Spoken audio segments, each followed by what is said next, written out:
Good morning, good morning, good morning.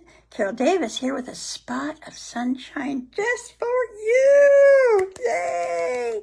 So it's January 5th. We're already 5 days into the new year. So far, so good for me. I don't know about you guys. So we're still reading Hope for the Flowers. I hope you're listening to the other chapters. You can always go to YouTube, where I have all these. So if you haven't heard before today, I've been reading this for a couple of days now, maybe since last week. All the sessions are there on Change Less, Change YouTube.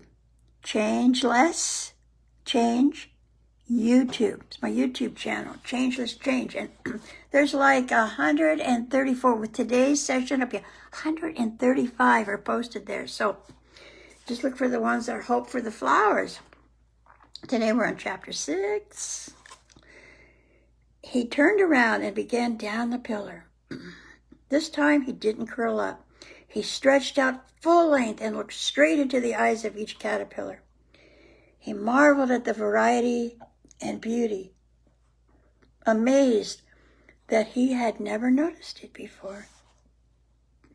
That's happened to me. He whispered to each, "I've been up. There's nothing there." Most paid no attention. They were too intent on climbing. One said, "It's sour grapes. He's bitter. I bet he never made it to the top." But some were shocked and even stopped climbing. To hear him better, one of these whispered in anguish, "Don't say it even if it's true. What else can we do?" Stripes answered, shocked them all, including himself. "We can fly. We can become butterflies. There's nothing at the top and it doesn't matter." As he heard his own message, he realized how he had misread the instinct to get high. To get to the top, he must fly, not climb.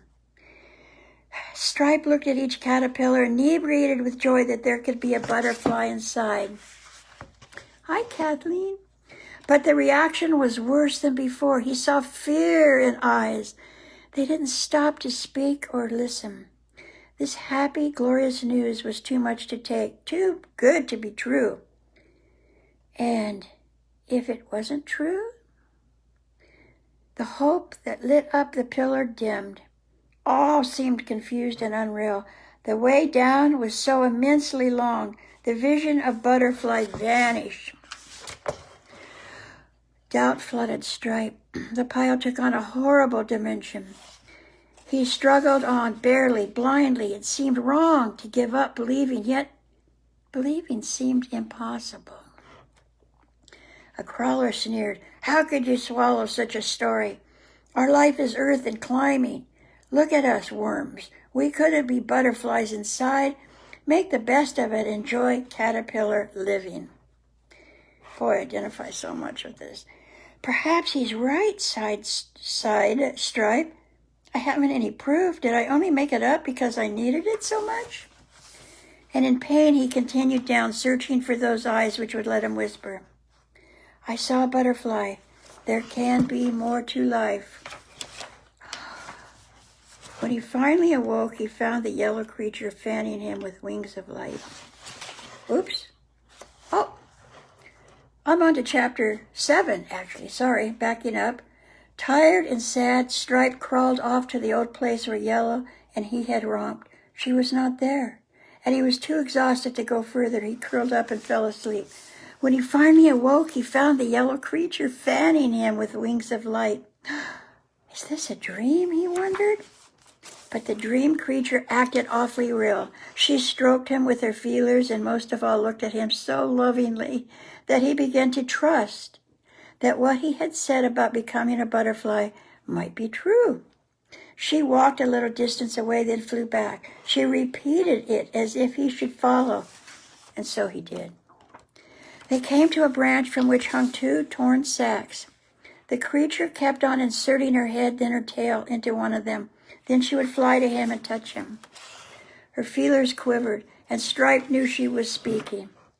He couldn't make out words. Then slowly he seemed to understand. Somehow he knew what to do. stripe climbed again. It got darker and darker, and he was afraid. He felt he had let go of everything. And yellow waited.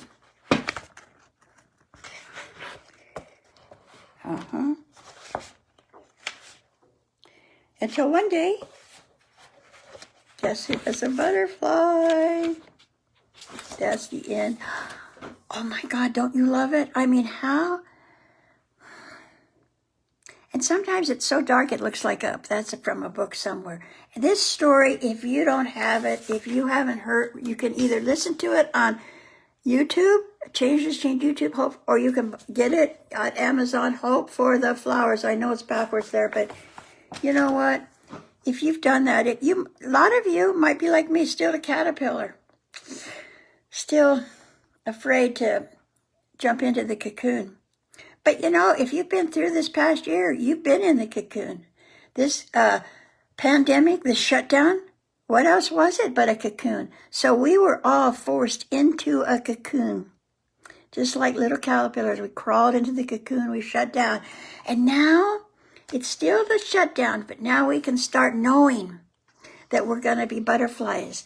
We're knowing it's okay now to be in the cocoon, because when we emerge from this cocoon, from this shutdown, it's going to be so much more glorious than ever. We are going to fly free like butterflies. So I end a little early today, but what else is there to know, to have that knowing? So I hope you get to buy this book, Hope for the Flowers. I love it. I used to give it away by the casefuls, cases of it. I love it. It's the story of my life. And maybe it's the story of your life. But just when you get really depressed, just know we're just in the cocoon, but we're getting ready to fly free like butterflies. Thank you. Have a glorious day.